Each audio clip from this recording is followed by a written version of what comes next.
Yes, salut à tous, c'est Coach AD, coach spécialiste des soignantes en France. On se retrouve dans cette nouvelle vidéo où je vais répondre à vos questions un maximum. Les questions que j'ai reçues sur Instagram vis-à-vis de mon SOPK. Je viens d'être diagnostiquée SOPK et je n'ai pas eu, si j'ai tous les symptômes, sauf je n'ai pas pris de poids, j'ai pas le ventre hyper gonflé, mais je lutte contre ça au quotidien. Je t'explique tout dans cette vidéo. Yes, j'ai été diagnostiquée il y a à peu près 10 jours et j'ai eu du mal un petit peu à en parler sur les réseaux directement. Et puis je voulais voir un petit peu comment mon corps réagissait parce que en vrai avant, ça fait un moment, ça fait à peu près un tout petit peu moins d'un an que j'ai ces douleurs horribles. Mais j'ai mis ça sur le compte de ma séparation, du stress, etc. Je pensais pas du tout que c'était ça, vu qu'en plus j'avais pas d'autres symptômes. En fait, c'est juste que je pense que j'ai tous les symptômes, mais ça a été caché de par ce que j'ai fait auparavant. Je t'explique. Par exemple, la pilosité, j'ai fait le laser. Donc, j'ai très peu de poils. Là, il y en a qui sont revenus, je comprenais pas, je me disais mince et tout. C'est peut-être parce que, je sais pas, je me trouvais des excuses ou quoi que ce soit. Bref, donc j'ai refait des séances de laser, etc. Même sur le visage et tout.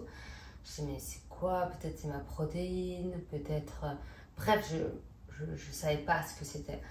J'avais des douleurs qui étaient juste phénoménales au niveau de mes règles, des ovaires. Ça me prenait les jambes, enfin ça me prend les jambes, ça me prend le dos également. Tous les jours, hein, règle par règle, j'ai des douleurs. Et pourtant, je vais m'entraîner tout le temps. Je me laisse absolument pas le choix. Et j'ai même l'impression que le sport soigne ces douleurs. C'est-à-dire que j'y vais, je suis en PLS. Et il y a des jours où la douleur me fait vomir. Tellement que j'ai mal, en fait, que j'en souffre. Mais en fait, je me disais vraiment, c'est le stress. Là, aujourd'hui, je me rends compte que c'est peut-être complètement ridicule. Mais... sinon j'étais très stressée. mais pour de vrai, là aujourd'hui je sais ce que c'est. Et c'est ok. Après, il y a eu le avant et le après. Le avant, j'ai toujours géré avec les séances de sport. Je mangeais bien. Je mangeais extrêmement bien même. Je pense pour 95% des gens, je mange extrêmement bien. Mais il y a des choses que j'ai dû enlever de mon alimentation, comme par exemple le beurre de cacahuète, alors que c'était ma vie. J'aimais trop, mais en fait je me suis rendu compte que vraiment quand j'en mangeais avec des framboises, ça me tordait le ventre. Et je me suis dit mince, qu'est-ce que c'est? Et je n'ai jamais pensé à une intolérance ou quoi que ce soit, je pensais juste que j'en avais trop mangé, tout simplement. Et pour les autres symptômes, le ventre gonflé, etc., j'ai jamais eu le ventre gonflé de ma vie. Là un petit peu. Mais c'est parce que c'est le après. Le avant, pas du tout. J'ai toujours tout fait pour garder un ventre plat, même avec les douleurs, etc. J'ai toujours continué à travailler mon vacuum tous les matins, à faire des petits twists comme ça, tout le temps, tous les soirs, à garder en fait mes routines sportives. Je n'ai rien changé malgré mes douleurs. Vraiment, je n'ai rien changé. J'ai adapté un petit peu mon alimentation, vraiment vite fait. Et vu que je mangeais déjà bien, je pense que ça m'a beaucoup sauvée. Et après, pour le reste, l'acné, par exemple, j'ai eu des poussées d'acné alors que j'ai fait Roaccutane. J'ai fait Roaccutane il y a peut-être 4 ans, donc j'avais plus un seul bouton. Et là, dû à mes règles, par exemple, j'avais des boutons. Mais genre des tout petits, des tout petits et tout. Et je me suis dit, oh, trop bizarre et tout. Ça fait très longtemps que ça m'est pas arrivé. Et je comprenais pas. Mais en fait, vu que c'était des minimes choses, ça m'a jamais mis sur la voie d'un SOPK. Jamais. Jusqu'au moment où là, je me réveille et j'étais vraiment tordue en deux. J'avais des règles irrégulières, voire pas de cycle. Il y a des mois où j'avais pas de cycle, mais pareil, je disais, voilà, j'ai eu un choc émotionnel, ma séparation, le déménagement, etc. Donc ça peut pas, enfin c'est ça, tu vois, mon corps va revenir. Tout l'été, j'ai pas eu de règles, mais je me suis pas posé plus de questions que ça. Je me suis dit vraiment, AD, en fait, c'est peut-être le fait que tu fais pas trop de sport, le fait que tu sois sèche. Bref, j'ai mis ça sur le compte de plein de choses, mais les douleurs, vraiment, c'était juste pas possible. Du coup, quand j'ai pris rendez-vous chez ma gynéco, elle a regardé direct, elle m'a dit waouh, c'est ça et ça fait un moment. Donc voilà, j'ai fait prise de sang, échographie, tout ça, bref. Et en fait, il y a eu le après. Le avant, je dirais que j'étais dans le déni. Donc en vrai, il s'est rien passé. Je vivais carrément bien ma vie, tout était bien. Et maintenant, en fait, qu'on a mis un mot là-dessus, sur ces douleurs, j'ai l'impression que mon corps s'est réveillé et a le droit de parler, a le droit de s'exprimer. C'est-à-dire, il a le droit d'avoir encore plus mal. Il a le droit de gonfler, genre gonfler du visage. Là, tu me diras, bah non, t'es pas gonflé du visage. Mais je t'assure que par rapport à avant, j'étais creusée des joues. Vraiment creusée des joues. Et là, j'ai gonflé du visage et c'est insupportable. Mais ce qui me sauve aujourd'hui, encore, c'est juste le sport, hein, les gars. Le sport et mon alimentation. Hein. Je me fais plaisir tout le temps dans mon alimentation. C'est-à-dire que si j'ai envie de manger un truc, là en ce moment j'ai vraiment trop envie de manger des. Je vais le faire ce soir d'ailleurs. Des pâtes au saumon à la pistache avec de la burrata. Ça me fait trop envie. Le plat exact c'est tagliatelle, saumon, crème de pistache burrata. C'est la pépite. Je continue à manger ça, des choses, des plats comme ça, des choses comme ça. Je me prive de rien. Mais par contre, ce que je skip jamais, c'est mes séances de sport. L'intensité, j'ai revu l'intensité de mes séances.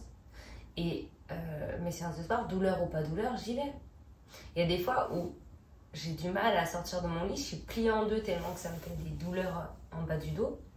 Mais en fait, c'est un non négociable la séance. Pourquoi c'est un non négociable? Parce que je sais que derrière, ça m'a apporté tellement de bien-être. Et derrière, ça me déverrouille, ça me fait du bien, ça remet un jour, en fait, mon corps, que du coup, j'y vais et je suis complètement OK avec ça. Et je me dis, c'est même ce qui va me sauver. Et au final, c'est ce qui me tient et j'adapte juste mes séances de sport par rapport à mes douleurs. Je peux pas refaire 100% ma séance par rapport à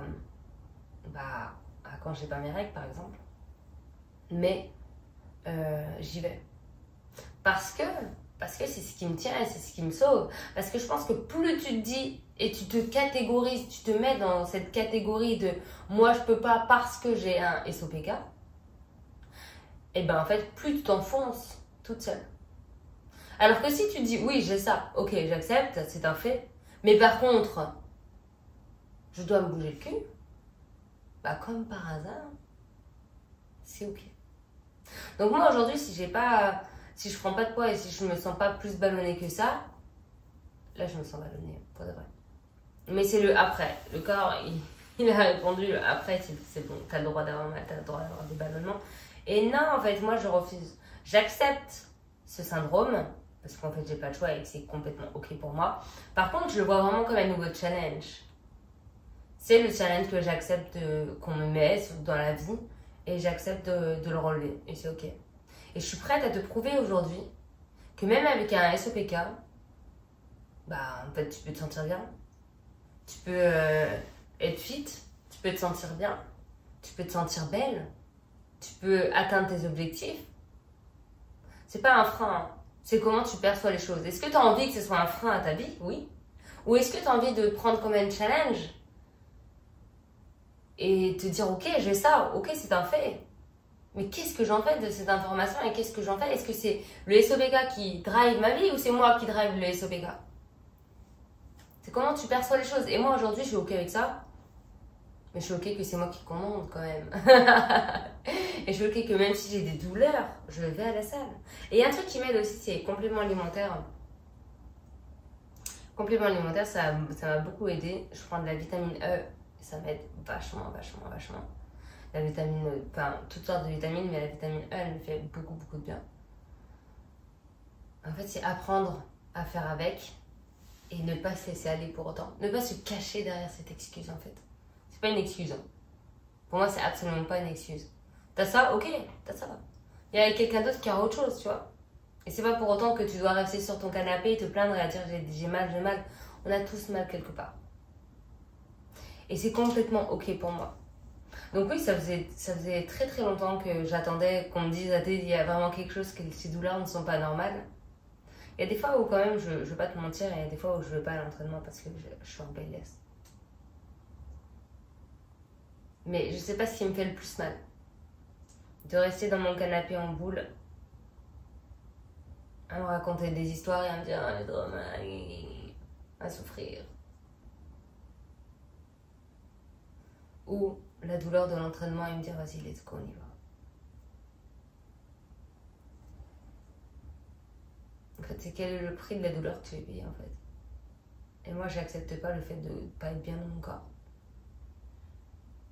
J'ai pas envie que les gens ils me disent, ils me voient dans la rue, ils me disent ah, toi t'as un SOP quand même. Bah non. Moi, je suis juste une nana qui se bat pour être bien dans son corps, bien dans sa tête. Parce que pour moi, si t'es bien dans ton corps, t'es bien dans ta tête. Et si je suis bien dans ma tête, en fait, tout roule. Il n'y a pas de SOPK qui compte ou que sais-je. Je pars du principe que tout est difficile. Que ce soit SOPK ou autre chose. Hein. Tout a un prix, tout a un coût. Quel est le prix que tu veux payer? Est-ce que tu veux rester mal ou est-ce que tu veux te donner les moyens de réussir? Donc d'un côté, je suis pas contente d'avoir ce syndrome, pas du tout. Hein. Ça me réjouit pas du tout. Mais c'est un nouveau challenge que je suis prête à relever et que je me dis, bah ok, je suis prête à te montrer que c'est possible en fait. Je suis prête à te montrer que si t'arrêtes de te raconter des histoires, regarde comme t'es forte.